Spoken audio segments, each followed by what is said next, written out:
안녕하세요. 저는 오랜 고민 끝에 사연을 보내게 된 30대 여성입니다. 저는 이른 결혼을 했다가 아픔을 겪고 이혼을 한 후 지금은 혼자 잘 지내고 있어요. 어려움 많았던 제 인생에 힘든 결혼 생활과 이혼까지 겪고 나니 이제 더 이상 겪을 일도 없겠다는 생각이 드네요. 한때는 어떻게든 잘 살아보려고 많이 애도 썼었고 이혼이 두려웠던 시절도 있었는데 지금은 오히려 혼자인 것이 마음이 편하네요. 모든 것을 지나고 난 지금은 인생이 조금 해탈한 듯한 기분도 듭니다. 그래서 제 경험을 공유하고 싶은 마음에 이미 다 지난 이야기지만 그때를 떠올리며 제 사연을 한번 보내볼까 해요. 저의 어린 시절은 부러워하기 짝이 없었고 누구나 행복해야 할 어린 시절이지만 제게는 그런 행복이 존재하지 않았습니다. 저는 부모님에 대한 기억도 별로 없었고 일찍이 외할머니 손에 자랐거든요. 기억도 없는 부모님이지만 저희 가족은 행복하지 않았습니다. 아버지는 인생이 많이 힘드셨던 건지 술에 찌들어 사는 사람이었고 그런 남편과 살던 엄마는 아버지의 가정폭력을 이기지 못하고 저를 낳고 도망을 가버리셨다고 합니다. 낳자마자 저를 두고 떠난 엄마 때문에 저는 엄마라는 존재를 제대로 알지도 못했어요. 그렇게 저를 두고 가신 엄마 대신 저를 키워보려 했던 아버지 역시 제 곁에 오래 계셔주지 못했습니다. 알코올 중독 수준으로 제대로 된 생활을 하지 못하셨던 아버지는 제가 걸음을 제대로 떼기도 전에 결국 돌아가셨고 저는 그렇게 외할머니 손에 맡겨져 살게 되었습니다. 지방과 의절하듯 지냈던 엄마의 소식은 그 후로 지금까지도 들을 수가 없지만 갈 곳 없이 고아원에 갈 뻔했던 저를 외할머니가 거둬주셨어요. 그렇게 저는 부모를 일찍 잃고 외할머니 손에 키워지게 되었습니다. 하지만 할머니 역시 저를 키워주실 만한 형편은 아니셨어요. 마땅한 직업이나 돈벌이 없이 폐지와 고철을 주어 생계를 이어가시던 할머니는 하루아침에 떠맡게 된 외손녀 때문에 고생이 참 많으셨을 거예요. 그래도 그 어린 저를 고아원에 보내실 수는 없으셨던 건지 돌아가실 때까지 저를 거둬주셨습니다. 할머니는 하루 종일 폐지를 주어 겨우 버는 얼마 안 되는 돈을 모아 저를 참 열심히 키워주셨습니다. 무책임하게 자식을 버린 부모와 달리 할머니는 저를 참 많이 사랑해 주셨죠. 유리야, 날이 춥다. 옷 이렇게 죽여 입어. 아이고, 그새 키가 더 자랐나? 바지가 벌써 짧아졌네. 할머니가 내일 장에 가서 유리 바지 하나 사다 줄게. 대신 오늘은 양말 두꺼운 거 신고 가자. 옷 따뜻하게 입고 학교 가서 선생님 말씀 잘 듣고 친구들이랑도 잘 놀다가 와라. 할머니, 나 학교 다녀올게. 할머니는 돈은 없지만 사랑은 넘치는 분이셨습니다. 넉넉하지 않은 형편에도 늘 저를 챙겨주고 싶어 하셔서 겨울이면 손수 털목도를 짜주시고 여름이면 모자 만들어 씌워주시며 저를 살뜰히 챙겨주셨어요. 덕분에 저는 늘 넘치는 사랑을 받으며 그나마 행복한 어린 시절 지낼 수 있었습니다. 그렇게 저를 애지중지 키워주신 할머니를 믿고 의지하며 저 역시도 제 유일한 가족인 할머니를 챙기며 둘이 행복하게 살아갔습니다. 저 때문에 늘 고생만 하시던 할머니를 보며 언젠가 할머니를 호강시켜드리고 싶다는 생각을 하게 되었고 그런 저는 열심히 공부하며 할머니가 바라시던 대로 착하게 살아갔습니다. 하지만 고등학생이 되었던 어느 날 믿고 의지했던 할머니마저 노안으로 돌아가시게 되면서 저는 완전히 세상에 홀로 남겨지게 되었습니다. 어리다면 어리고 많다면 많을 그 나이에 저는 할머니를 잃고 무척이나 힘들어했습니다. 하지만 슬퍼할 겨를도 없었어요. 하루아침에 혼자 남아 세상을 살아가야 했기에 저는 할머니의 죽음을 이해하기도 전에 현실에 쫓겨 바쁘게 지낼 수밖에 없었습니다.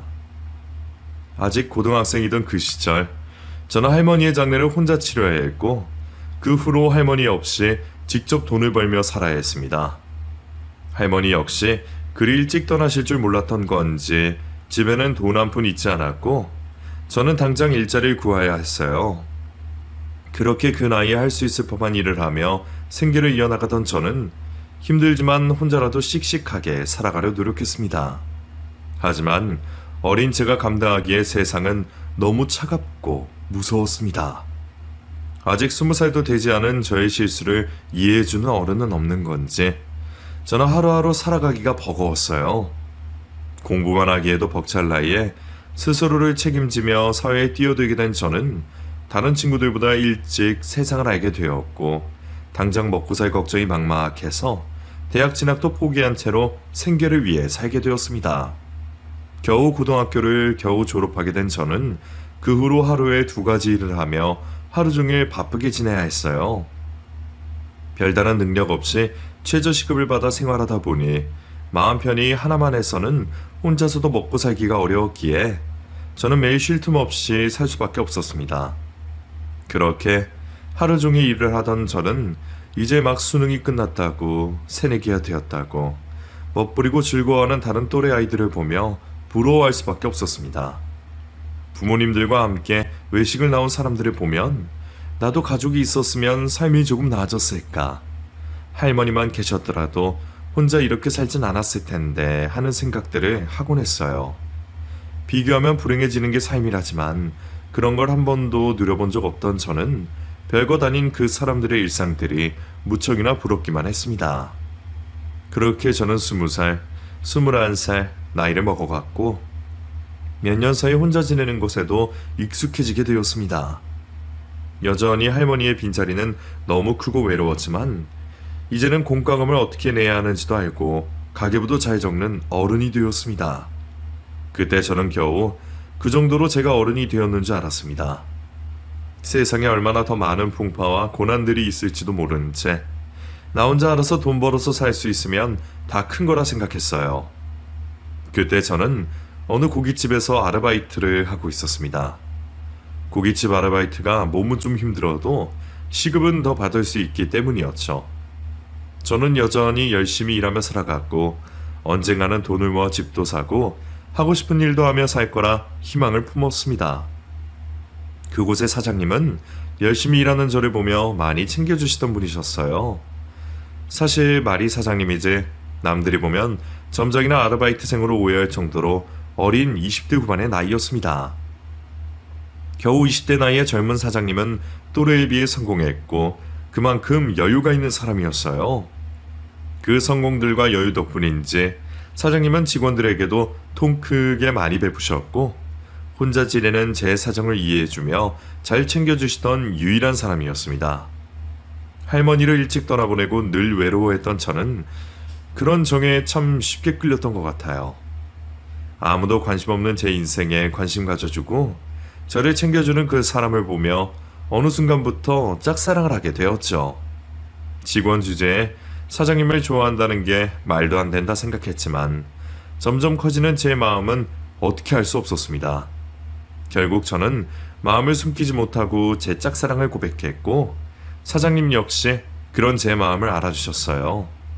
그렇게 연인이 되었을 때는 너무 기뻐서 믿어지지도 않았어요.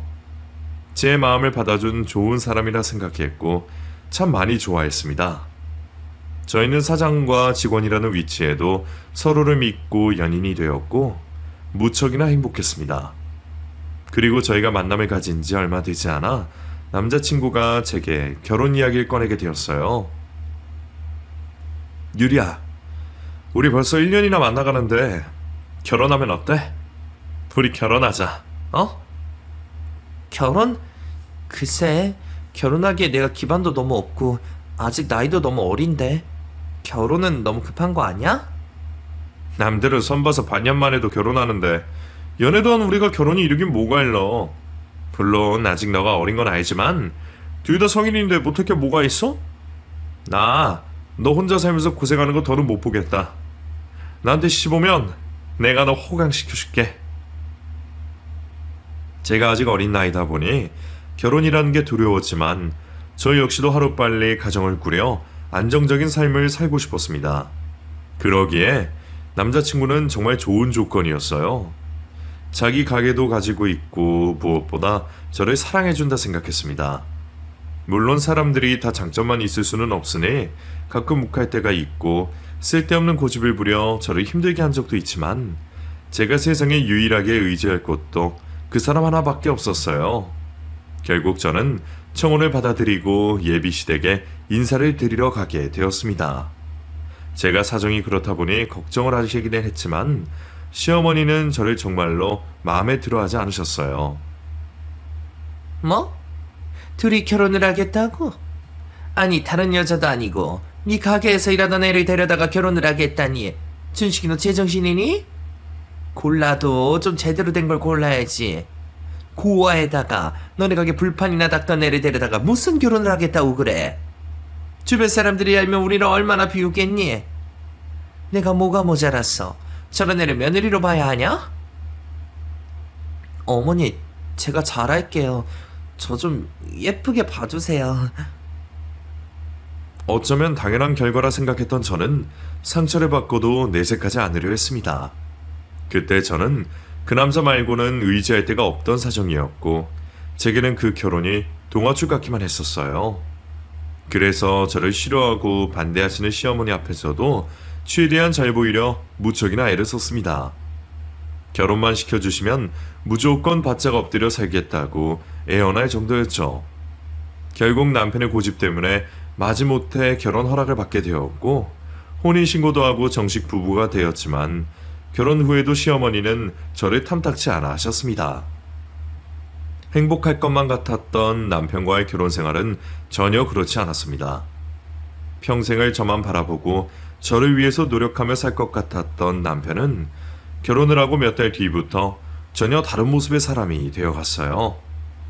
결혼하고 늘어난 입으로 더 열심히 일하고 돈을 벌어야 하는 상황에 남편은 장사보다는 친구와 술에 집중하는 모습을 보였죠. 당신 또 저번처럼 친구들 만나서 고주망태 되어서 가게 오려고 하는 거 아니야? 저번에도 당신이 데리고 온 계산도 안 하는 염치 없는 친구들 때문에 얼마나 손해받는 줄 알아? 그리고 가게 사장이면 사장답게 일 좀 해. 결혼 전엔 안 그러더니 왜 결혼하고서는 나한테 일을 다 맡겨? 그럼 내가 내 가게에 데리고 와서 애들한테 돈을 내라고 해? 어떻게 친구들한테 그렇게 하냐? 그리고 내가 괜히 술 마시는 것 같아? 그것도 다 일의 연장이라고. 그렇게 자주 얼굴 봐야 애들도 내 생각나고 그러면 가게 생각하고 주변 사람들한테 추천도 하고 그러는 거지. 그리고 가게는 나보다 당신이 더 관리 잘하잖아. 예전에야 당신이 가족이 아니라서 그랬지만 지금 부부니까 믿을 수 있어서 맡기는 거고. 그러니까 당신 힘들더라도 좀 부탁해. 연애 때는 절대 그러지 않았는데 대신 가게를 봐줄 사람이 생겨서 그런 건지 좀처럼 가게에 엉덩이를 놓고 붙어 있으려고 하지 않았어요. 애초에 남편이 사장이기도 했고 혼자서 이 정도 가게를 열게 될 때까지 노력을 해왔기에 잠시 쉬는 시간이 필요한 거라고 생각했습니다. 그런데 그것도 아니었어요.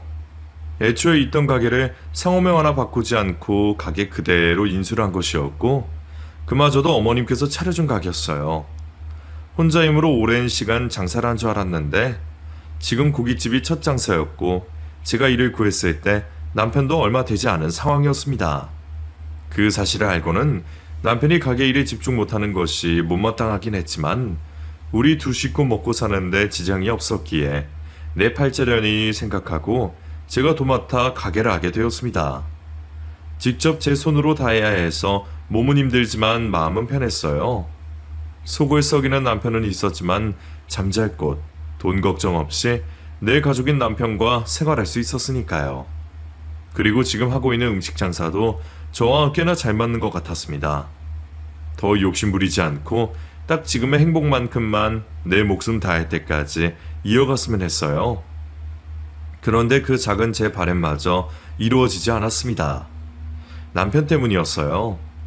연애 시절부터 휴대폰으로 축구 도박을 하고 있다는 걸 알았습니다. 처음에는 혹시 불법은 아닌가 해서 걱정도 했었는데 직접 복권방에 가서 합법적이라는 걸 보여준 뒤로는 크게 걱정하지 않았어요. 딱 그 축구 도박 정도까지인 줄 알았습니다. 그런데 아니었나 봐요.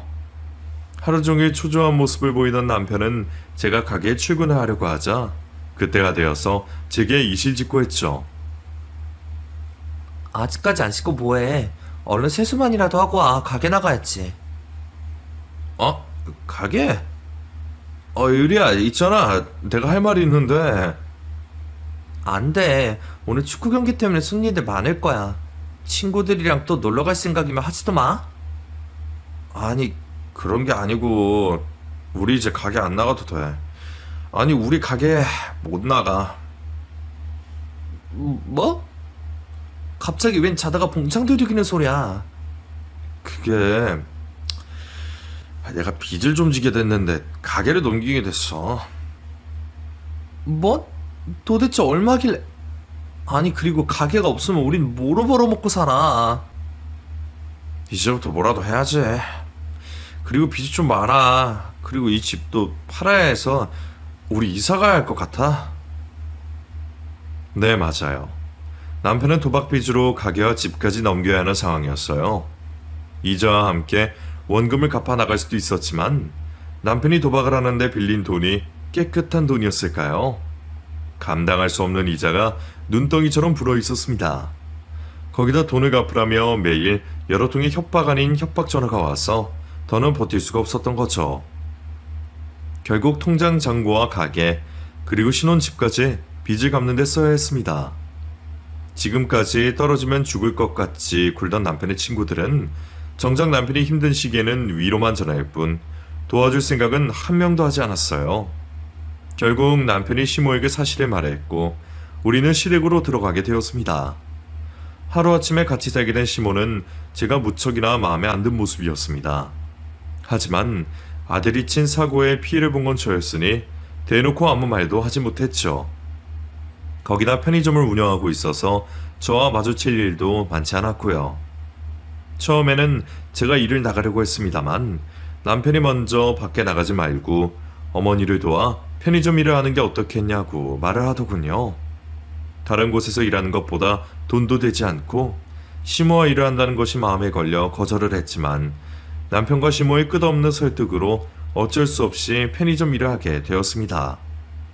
하겠다고 대답을 한 순간부터 마음을 먹고 있었지만 시모에게 일을 배우는 동시에 후회를 하게 되었어요. 어디 막노동을 하고 푸대접 받는 일을 하더라도 그곳이 나았을 겁니다. 그런 곳에서는 사소한 실수는 넘어가 주었을 거고 일하는 내내 감시를 당하지 않았을 테니 말이죠. 여기 물건을 비워놓으면 어떡하니? 내가 항상 놀지 말고 물건이 비면 채워놓으라고 말했잖아. 앉아서 바코드나 찍고 노니? 그 품목은 창고에 없어서 못 채워넣었어요. 제가 어제 창고에 없다고 어머니께 말했는데 발주 안 하신 거 아니에요? 그런 건 너가 한 번 더 확인을 했어야지. 내가 발주를 했는지 안 했는지. 내가 해야 되는 일이 몇 개인데 이걸 일일이 확인하고 있어. 그리고 네가 야간에 한다고 사람이 없어서 농땡이 부릴까봐 미리 말하는데 저기 CCTV 보이지? 저걸로 내가 감시하고 있을 거니 혹여 딴짓거리 할 생각도 하지 마라. 그리고 창고 갈 때는 가서 뭐 하는지 꼭 적어라. 가서 뭘 하는지 얼마나 걸리는지 내가 확인해야겠어. 3교대 일 중 야간을 맡아서 하게 된 저는 오후에 일을 하시는 어머님과 맞교대를 해야 했어요. 편의점 일이 어렵지는 않아 금방 숙달되었지만 가끔 실수라도 있는 날에는 대역죄인이 된 것 마냥 혼이 나야 했습니다. 가게 일을 위해서라면 손님들이 없는 곳에서 타박을 하시면 될 텐데 꼭 일부러 동네 사람들 앞에서 창비를 주셔야 했는지 손님이 많을수록 더 큰 소리로 혼을 내셨죠. 혼이 나지 않기 위해 그런 사소한 실수마저 제가 하지 않자 별 이유 같지 않은 걸로 시비를 거셨습니다. 아니, 야밤에 왜 이렇게 손님이 없었어? 네가 온 뒤로 꼭 너가 있는 밤에만 안 된다? 그럴 리가요. 아침에 교대하는 분은 오히려 밤에 매출이 늘었다고 하던데요? 걔가 사장이니? 내가 사장이니? 네가 온 뒤로 장사가 너무 안 돼. 아마 네 팔자겠지. 왜 사람을 물리게 하는 사람이 있고 너처럼 떨어져 나가게 하는 사람이 있잖니? 우리 아들이 너 같은 걸 만나서 저렇게 된 게 맞아. 어디서 길바닥에 구르던 저런 걸 만나가지고. 그런 말을 듣고 화가 나지 않는 사람이 누가 있을까요? 저 또한 모멸감에 화가 났지만 어떻게 할 방법이 없었습니다. 시모 입에서 지겹게 듣는 것처럼 기댈 친인척 하나 없는 고아였고 도박으로 전 재산을 날려버린 남편 때문에 홀로서기 할 돈도 없었어요. 거기다 별 볼 일 없는 학력까지 본다면 수치심과 모멸감이 들어도 이곳 생활에 만족하며 살아야 했습니다. 그렇게 매일같이 시모에게 참기 힘든 소리를 들으며 편의점 일을 하고 있었어요. 편의점 일을 하다 보면 손님들이 눈에 익기 마련입니다. 매일 구매하는 담배라든지 좋아하는 음식, 과자라든지 손님의 취향까지 알게 되죠.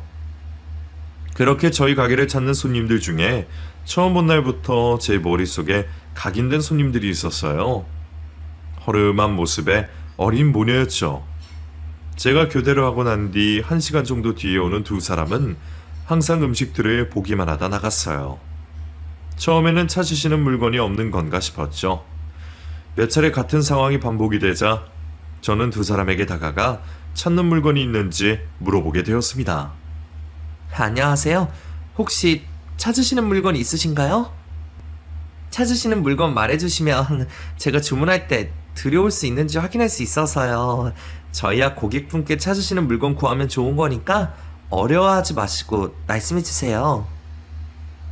친절한 제 물음에도 모녀는 저와 눈을 마주치지도 대답하지도 않았습니다.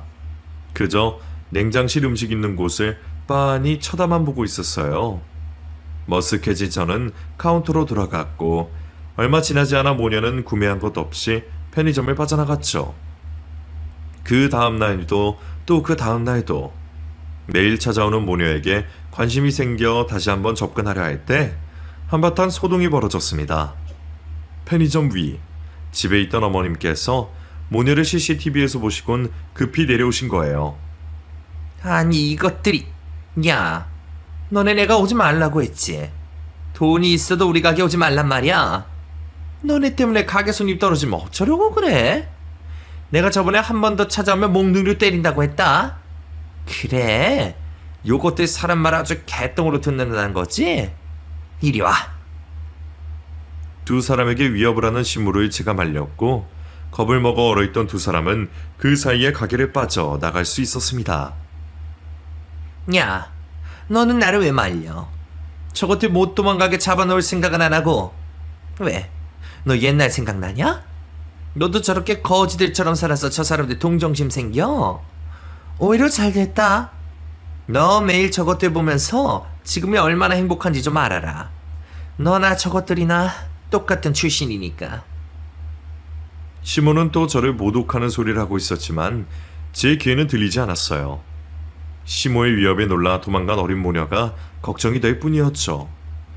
혹시 다음 날부터 찾아오지 않으면 어쩌냐 싶었는데 다행히 두 모녀는 또다시 가게를 찾았습니다. 저는 제가 계획했던 일을 했어요. 시모의 감시 때문에 음식을 사주는 것은 힘들었기에 폐기되는 음식들 중에 문제가 없는 것들을 골라 냉장 보관을 하고 있다가 건네주게 된 거죠. 저기, 이거 가지고 가서 좀 드세요. 매일 이 정도는 나오니까 제가 몰래 드릴게요. 괜히 가게 들어오시면 또 저희 어머님이 내려오시니까 문 앞에 있으면 제가 건네드릴게요. 감사하다는 말은 바라지도 않았지만 모녀 중 엄마로 보이는 사람은 물건을 가져가면서도 저와 눈조차 마주치지 않았어요. 이후에도 여러 번 물건을 건네주면서 대화를 해보려 했지만 항상 모녀 둘 다 저와 아무런 말을 하지 않았습니다. 말 못한 사연이 있다고 생각한 저는 혹시 부담스러워 발길을 끊진 않을까. 그래서 하루 종일 식사를 하지 못하면 어쩌나 싶어 더는 묻지 않았어요. 그런데 제 진심이 통했을까요? 평소와 같이 물건을 건네주고 편의점 안으로 돌아가려는데 아주 작은 목소리로 제게 고맙다는 말을 엄마 되는 사람이 했습니다. 오히려 그 말을 해준 그녀에게 제가 얼마나 고맙던지 그날 이후로 한마디씩 그녀가 저에게 하는 말은 늘게 되었고 가벼운 대화를 할 수 있는 사이가 되었어요. 물론 대화가 서툰 건지 모녀가 하는 말은 단어 또는 한 문장으로 끝났지만 저를 경계하지 않고 편안하게 대화를 나눌 수 있는 것에 만족스러웠습니다. 혜경아, 그러면 주희가 올해 몇 살인 거야? 6살. 그럼 유치원은 곧 학교도 가야 할 텐데 안 가도 괜찮아? 유치원 안 가. 그래, 뭐 다들 자기 사정 맞춰 사는 거지. 그런데 가족은 없어? 주희 아빠는? 대화를 잘 이어나가고 있어도 꼭 가족의 말이 나오면 입을 다무는 혜경이었어요. 매번 신경을 썼지만 가끔 입에서 먼저 가족을 묻는 이야기가 나왔죠. 그럴 때마다 몹시 불편해하는 모습을 보고는 괜한 소리를 한 제가 미안했어요. 저 또한 제가 겪고 있는 시댁과 남편의 이야기를 남에게 쉽게 할 수 없었으니 말이죠. 그렇게 시간은 흘러 계절이 2번이나 바뀌었고 여전히 혜경이와 주인은 편의점을 찾고 있었습니다. 다른 계절은 괜찮았는데 겨울이 다가오니 겨우 냉장 음식들만 주고 보내기가 그렇더라고요. 얼마나 어디를 돌아다닌지도 모르는데 이 추운 겨울 몸이라도 녹이게 해주고 싶었습니다.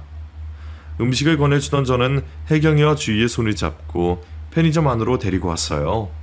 그리고 먹고 싶은 음식을 고르라고 했죠. 도저히 이렇게 못 보내겠다.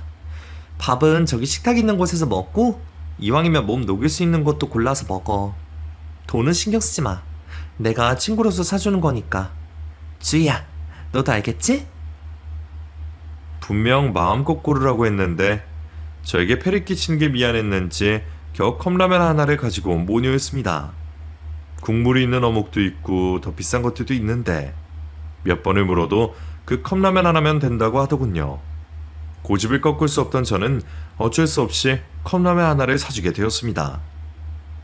추운 날씨 밖에서 길을 헤매지 않고 따뜻한 곳에서 식사를 하는 두 사람의 모습만 봐도 좋았습니다.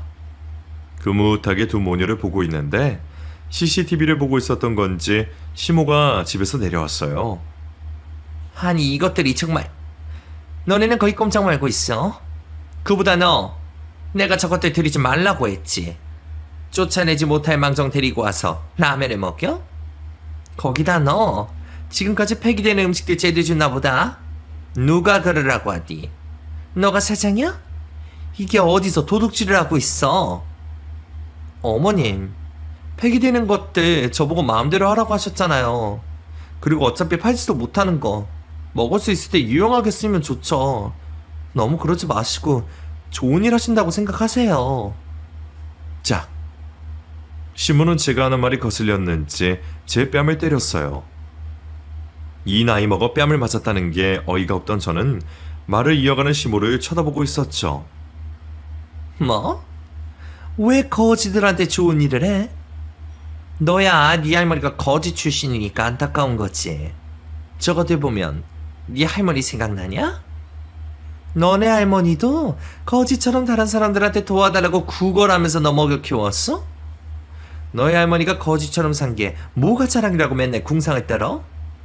너네 할머니가 보통 사람들처럼 노력하고 정직했어 봐라. 그 나이 먹고 그렇게 살았나? 남들 일할 때 놀고 놀 때 일하려니까 쇠가 빠지는 거지.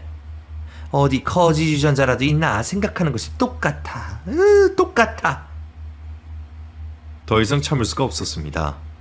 내가 욕먹는 것이야 내 스스로 판 무덤에 들어온 거라고 참을 수 있었지만 손녀인 나를 위해 희생만 하시다가 돌아가신 할머니께 하는 비하는 참을 수 없었습니다.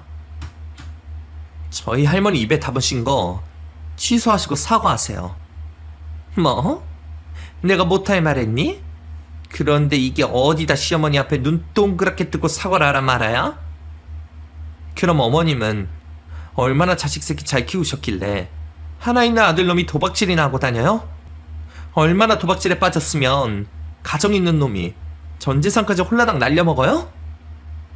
뭐 이게 정말. 너 지금 말 다 했어? 아니요. 도박질만 해요? 친구는 얼마나 좋아하고 술은 또 얼마나 마셔요. 그런 자식 새끼 싹을 봤으면 처음부터 교육을 잘 하셨어야죠. 방치하니까 저 나이 먹고도 저 모양 저 꼴 아니에요. 지 손으로 아무것도 못하는 놈. 가게만 차려주면 쓰레기가 인간으로 변해요? 아, 어머님 말대로 하면 쓰레기가 쓰레기 나서 모르는 거구나. 아니 이게 정말 미쳤나? 그래 미쳤다 미쳤어. 너희 두 모자가 하도 나를 괴롭혀서 미쳤다고. 욕을 하든 때리든 하고 싶은 대로 해. 나 너희 두 모자 모두 고소해 버릴 테니까. 나도 더는 지긋지긋해서 당신들이랑 못 살겠어. 한바탕 난리를 부리고 집을 떠난 저는 이혼을 하게 되었습니다. 호기롭게 고소를 들먹거렸던 것과 달리 제가 지금까지 당한 괴롭힘을 증명할 수가 없었고 이혼 소송을 하면 들어갈 변호사 비용 등은 저에게 부담이 되었습니다. 당장에 집을 나와 지내는 비용도 부담이었던 저는 남편에게 푼돈을 받고 합의 이혼을 하게 되었어요. 이미 가지고 있던 모든 재산을 날려 그나마 그 푼돈을 받는 것도 감지덕지해야 할 판이었죠. 그렇게 저는 다시 혈혈단신으로 이 세상에 나오게 되었습니다. 당장의 기본적인 의식주 생활을 하기 위해서 저는 쉼없이 일을 하게 되었습니다. 정신없이 생활하다 보니 생활은 조금씩 나아지고 있었지만 외로움은 어쩔 수가 없었어요. 잠시라도 쉴 여유가 없는 쳇바퀴 같은 생활 중에 몸이라도 한번 아프면 대신 약을 사다 줄, 죽 한 그릇 해줄 사람이 제게는 없었어요. 이 외로움을 익숙해지려고 노력도 해보았지만 좀처럼 쉽게 익숙해지지 않았죠. 경제적으로나 심리적으로나 힘든 생활을 하고 있을 때 길거리에서 우연히 편의점 모녀를 마주치게 되었습니다. 비록 깊은 인연은 아닐 수도 있었지만 아는 사람들을 만났다는 것이 기쁘기만 했어요. 편의점 모녀 또한 저를 찾아다녔다며 좀처럼 보기 힘든 미소를 보이고 있었죠. 이게 얼마만이야? 잘 지냈어? 밥은? 둘 다 밥은 제대로 먹고 다니는 거야? 나 없다고 또 굶고 다니는 건 아니지? 아직 밥 안 먹었으면 어서 밥 먹으러 가자. 내가 맛있는 거 사줄게. 주희야, 뭐 먹고 싶어? 아줌마가 원하는 거 다 사줄게. 반가운 마음에 혹시라도 굶고 있었을 모녀가 걱정이 되었던 저는 두 사람을 데리고 식당으로 가려고 했습니다.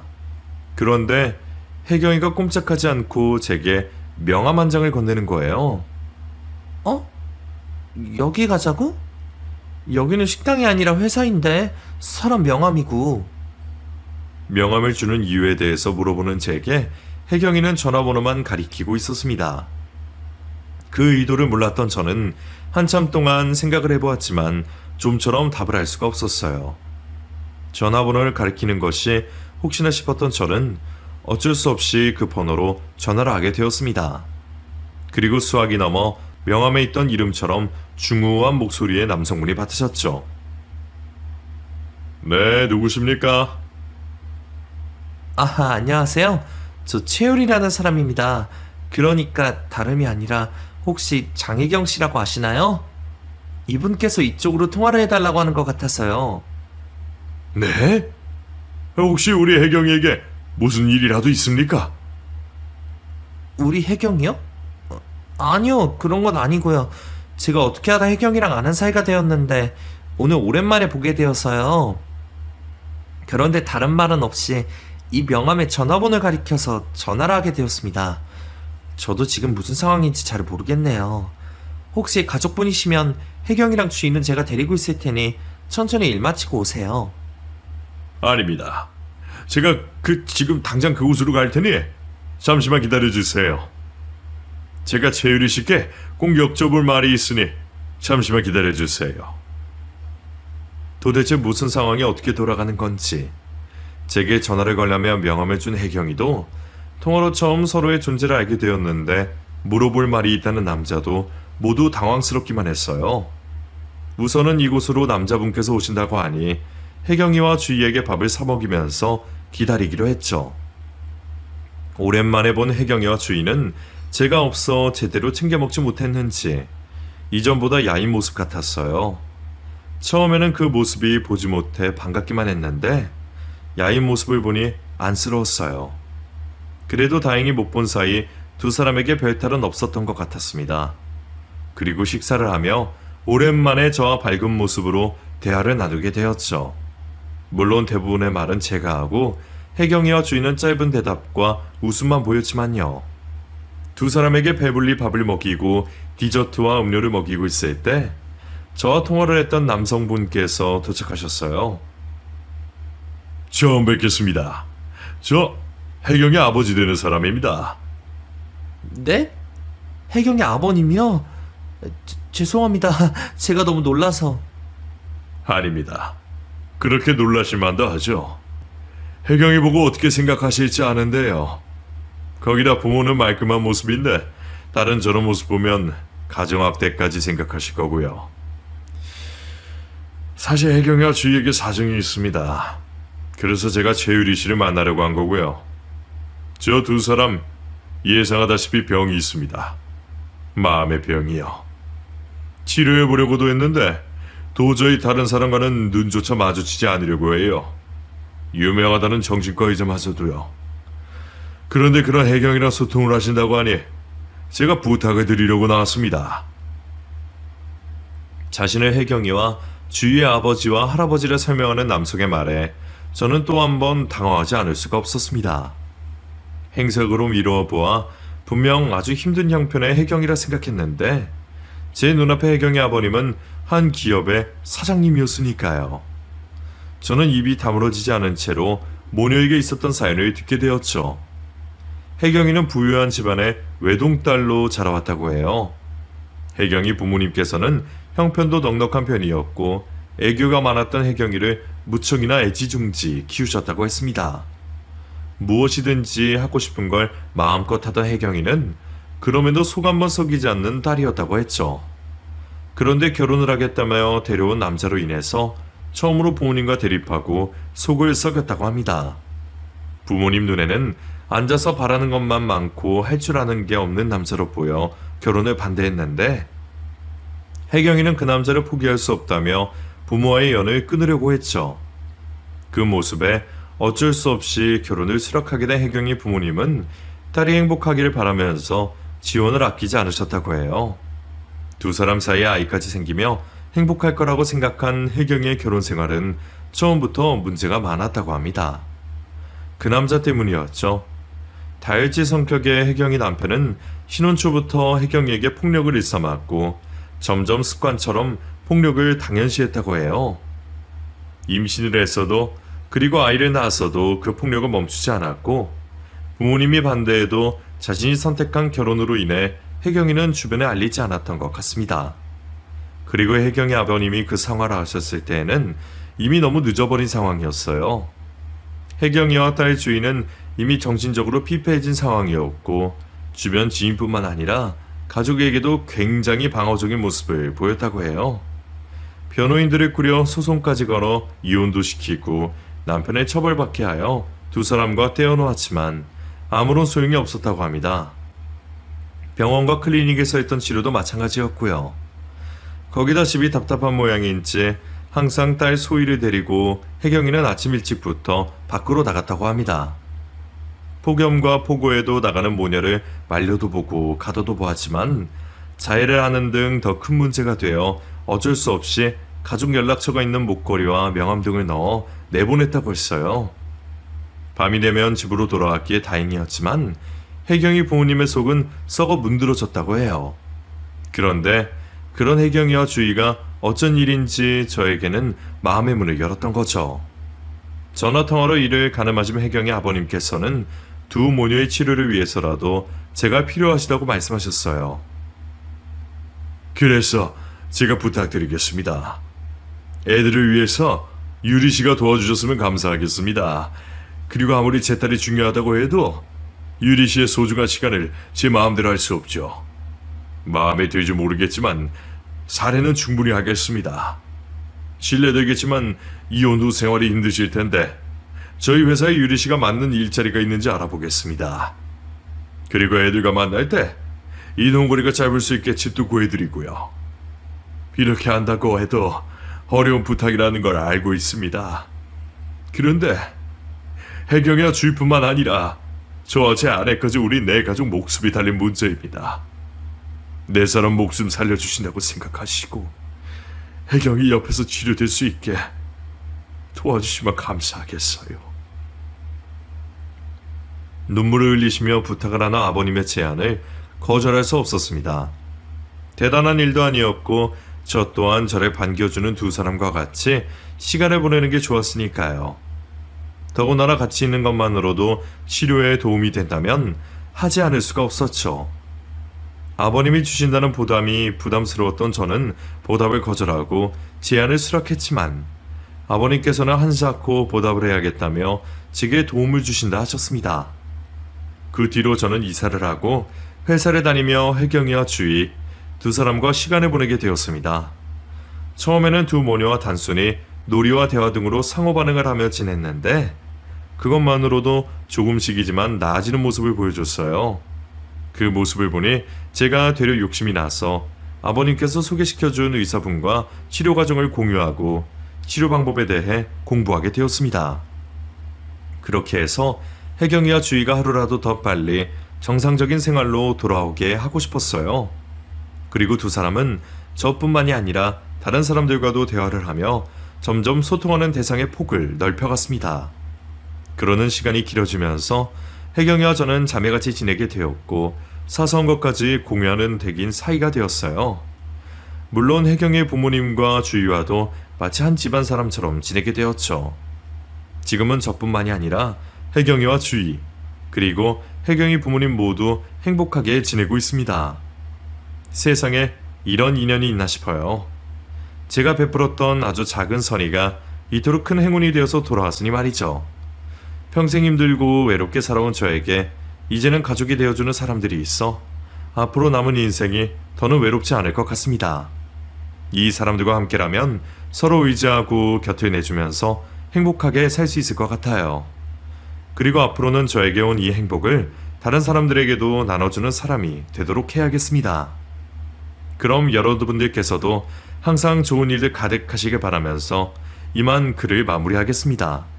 감사합니다.